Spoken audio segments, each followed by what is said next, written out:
Hey, welcome to the Fireside Tattoo Podcast. I am your host, Jake. This is Adam. Hello. He's kind of a co-host now. He's been here enough. Is that I'm co-host status now? Yeah, that's I think excellent. So. Wow. I think so. Yeah. Where, do I get a badge? Or? Yeah, you get a It's a digital badge. It's not a. We can't afford actual badges, but we'll email it to you. You could. I'll iron it on my digital jacket. Good. Perfect. Good thinking.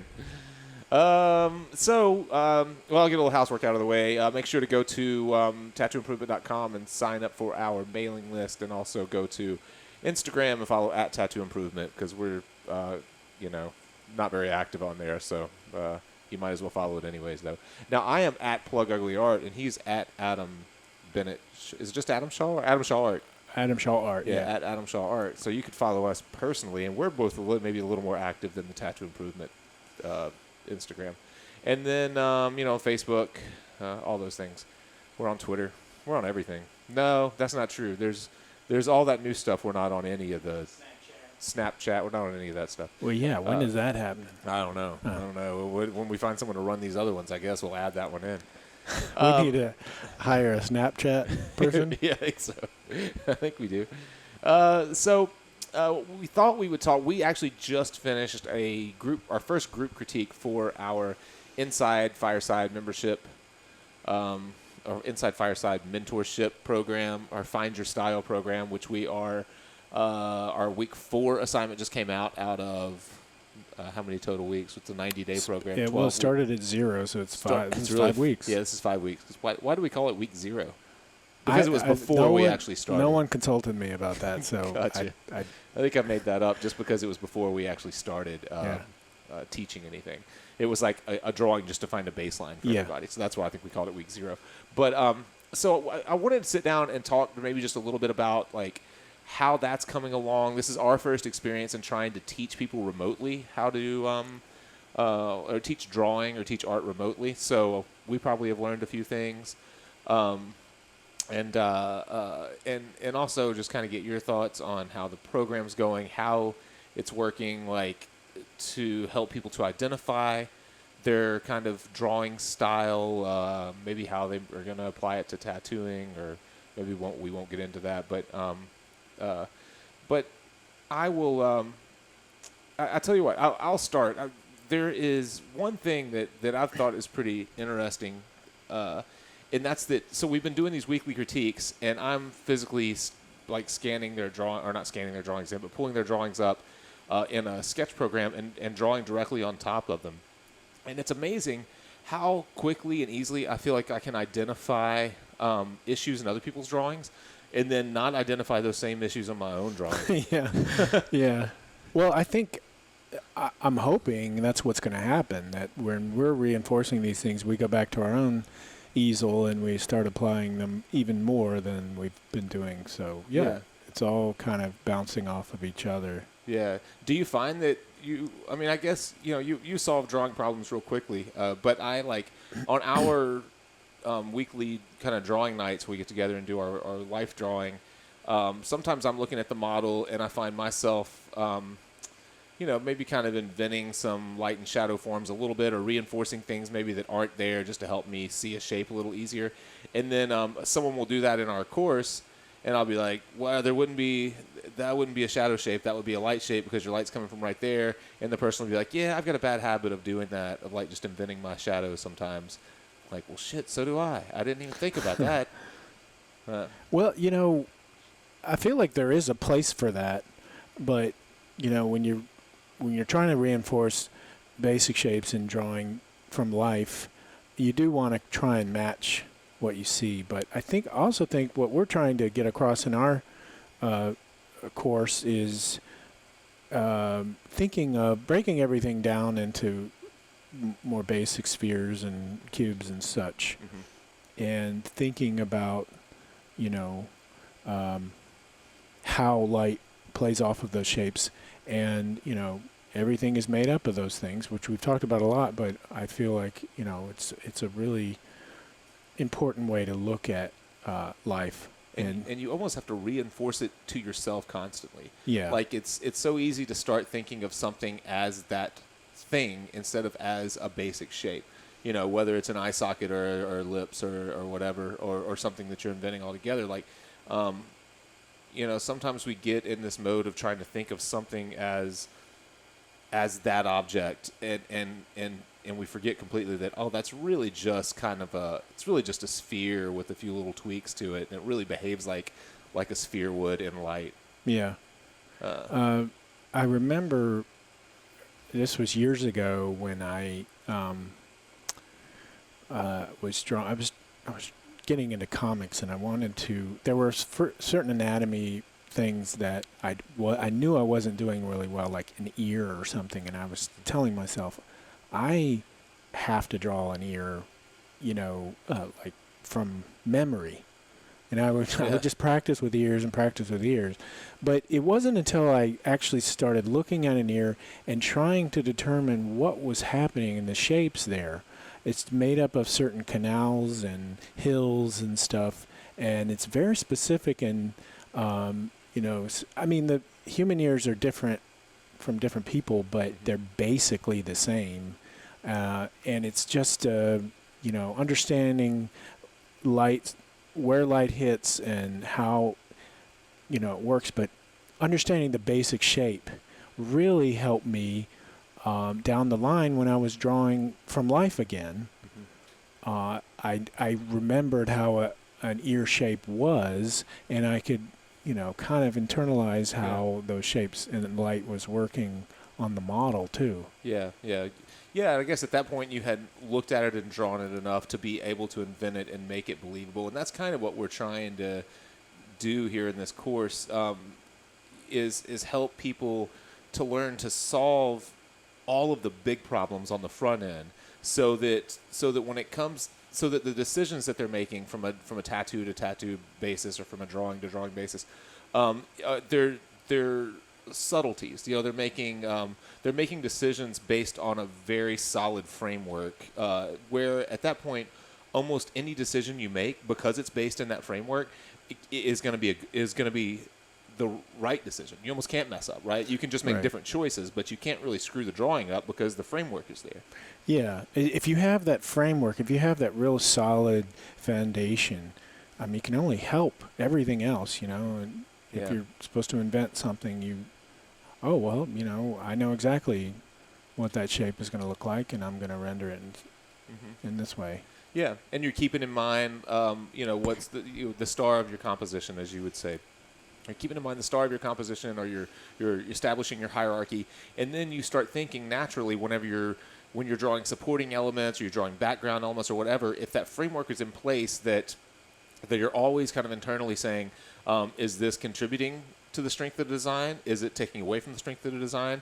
Or is it having no real bearing whatsoever? And then you're only making the decision if it's contributing, or if it's reinforcing another part of the drawing. And if it doesn't reinforce it, then what's the point in it being there at all? Right. And you get to where you're making those kinds of decisions as kind of as second nature.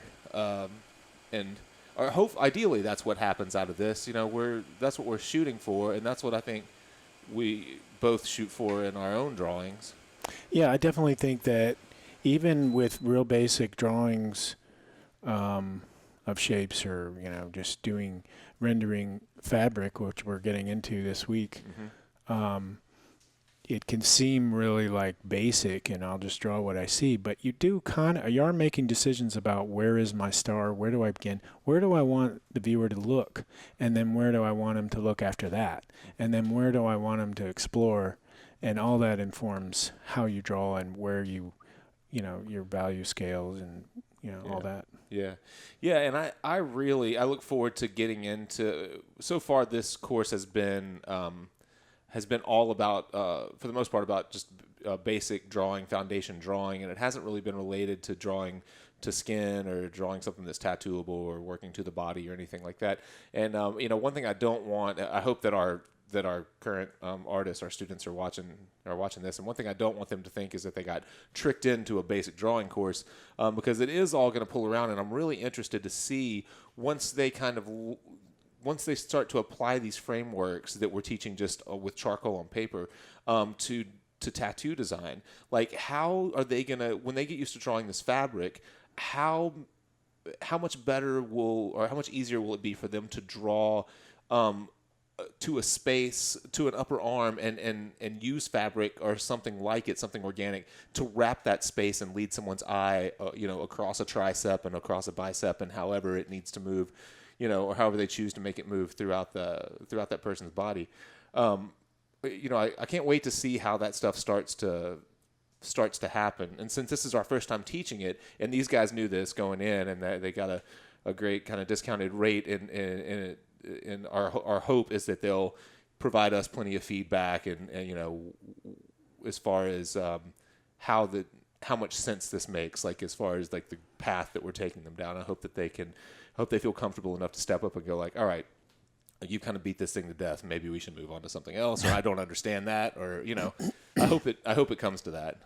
Yeah, we definitely did talk early on about how we were going to design this course, how much time we were going to dwell on the basics, and because we were a little concerned with what are the levels of the artists coming in here, but we I think it's important to even if you are more advanced, to kind of deal with that early on and make sure everybody's sort of in the same pool before you move on. And yes, you're like our design of this course is to take them, into the style will be found, right. And we're moving you in that direction. So that's and that was we were conscious of it all along. So yeah, and I know that'll come out. We're only 4 weeks in, and I know that as we move on, that it'll start to come together in their eyes more and more. I think that they all kind of appreciate going back and drawing from life. I think most everyone has said that it's not something they do regularly. I think it's the single most important thing you can do to develop as a visual artist. There's really nothing that's a close second that's as valuable as drawing from life. And, agreed. Yeah.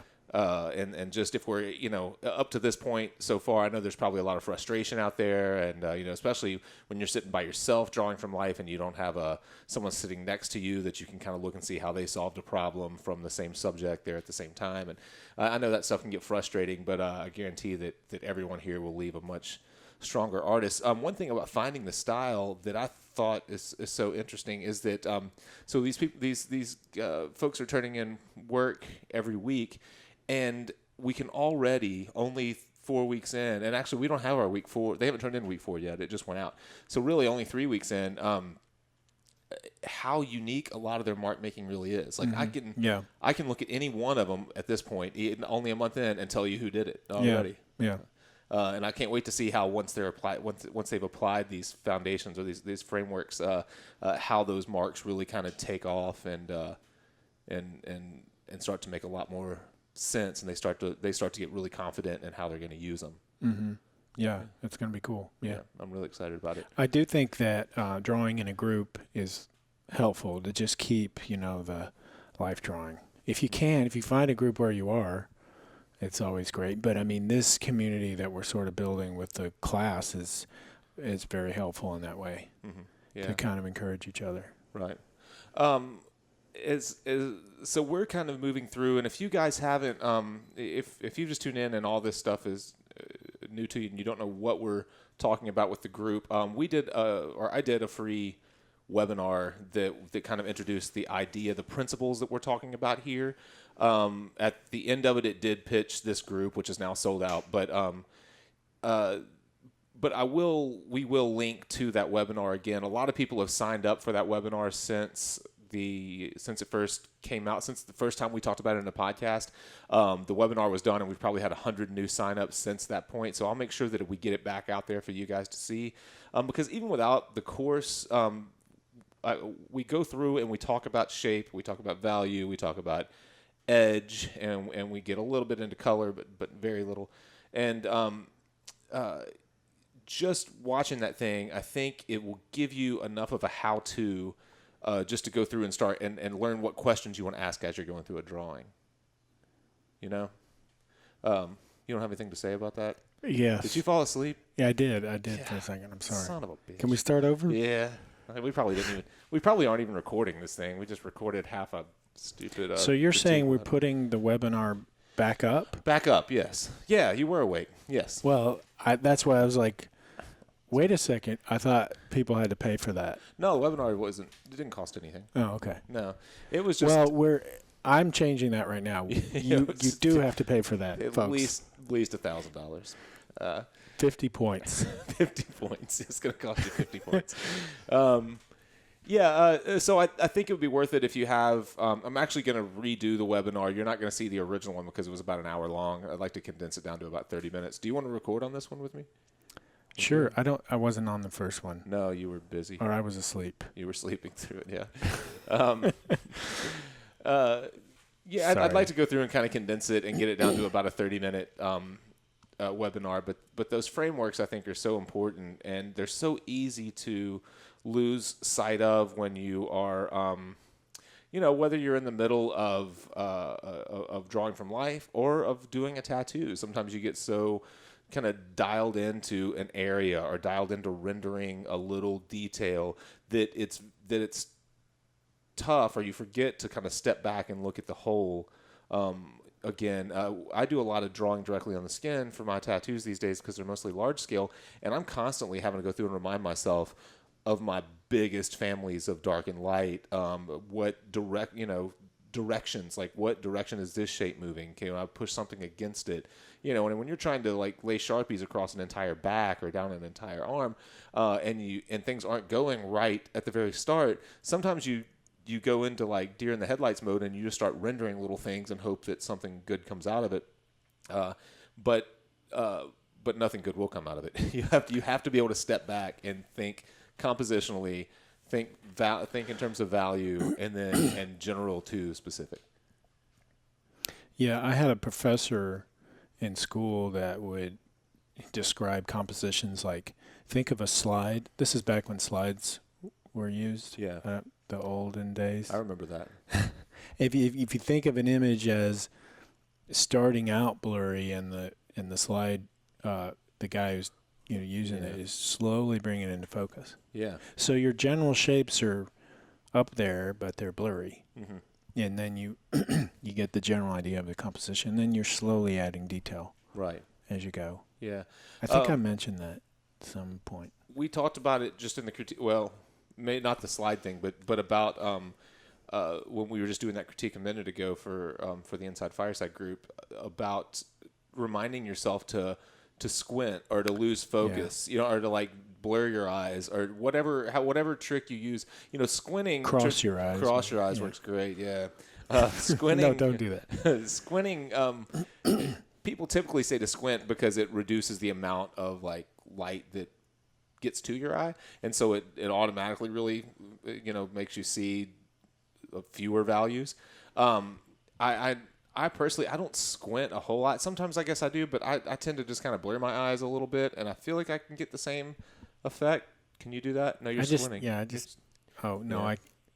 No, I can't do it. Oh, all right. I have to do it. Can you zoom in on Adam while he tries? No. Good. No, don't zoom in on me.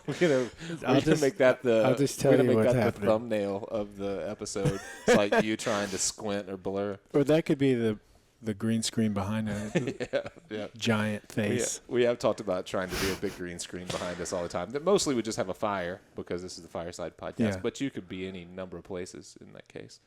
Sure. Fireplaces all around the world. Yeah, fireplaces anywhere. Where was I going?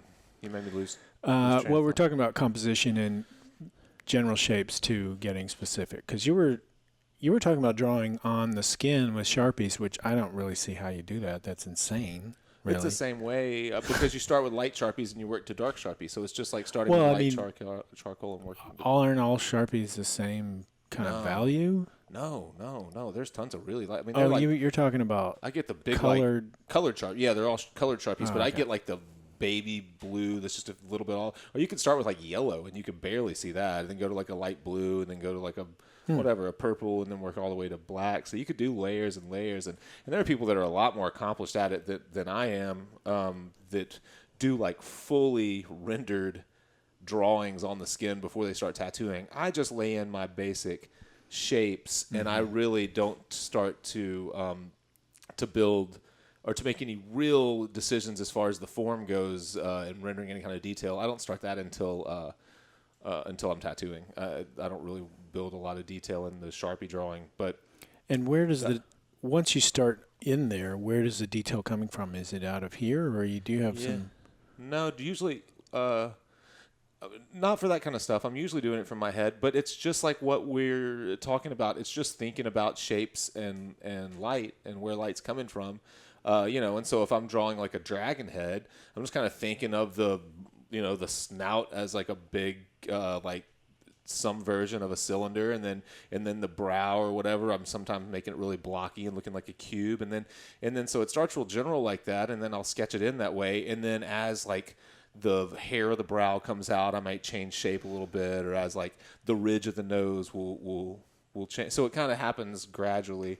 I also don't go through and try to lay in all of my, a lot of tattooers go in and they put these very clean finished lines in a tattoo to start it. And a lot of times I'm very sketchy on the front end. I come in with a gray wash and I just kind of block in my basics, and it's enough where I know that I can manipulate it. Sometimes I do it all with a mag, with a shading needle. I don't even use a liner. I just come in with a small shading needle and just kind of scratch all that stuff in. So, and there's no right or wrong when it comes to that. It's just what you're comfortable doing. Do you know other tattooers that work that way? Yeah. I know quite a few that work that way. And I know some people that that draw on the skin and really, really render on the skin, from the start. To me, that's a little bit overwhelming because the time I've done all that drawing, I don't want to do it again that day. Yeah, right. So, I've wear that for a week. I've actually seen that at conventions. When we did the Venice series.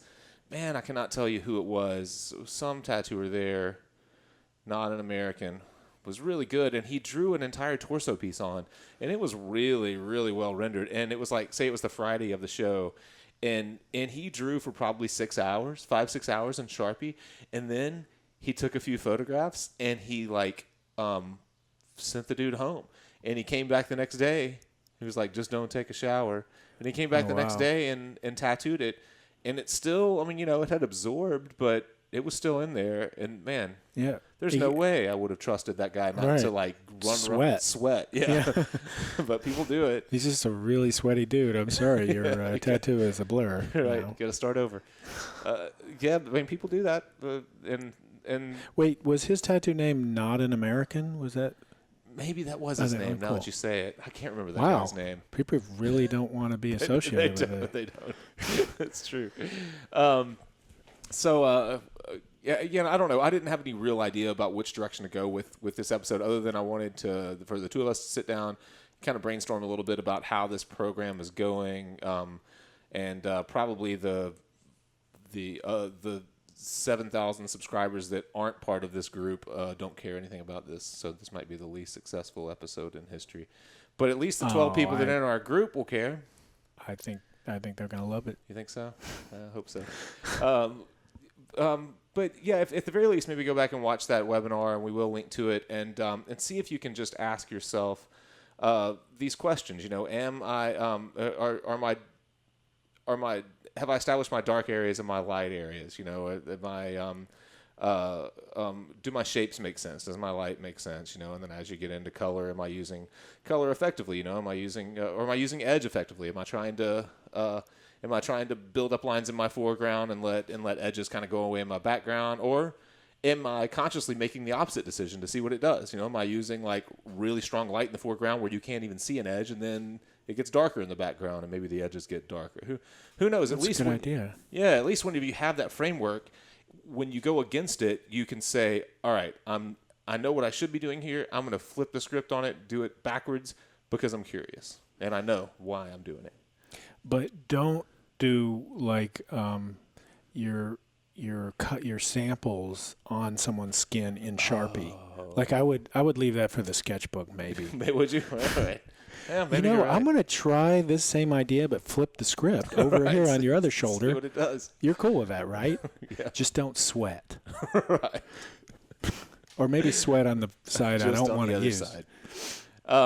if you guys do watch the webinar and are interested, we are going to be doing we're doing a beta version of this thing now, and we're, like I said, we're 4 weeks into it. It's 12 weeks long. We'll probably take a few weeks after this, I think, and get our bearings about us, figure out what worked, what didn't. We're going to be like on the phone with our first Inside Fireside graduates and picking their brains about what they liked and didn't like about the program, getting their feedback, so that they can help us to build a better version for the next group, which I'm sure they'll love that. Like, we really screwed up with you guys, but next time we're going to knock it out of the park. I think it's going pretty well.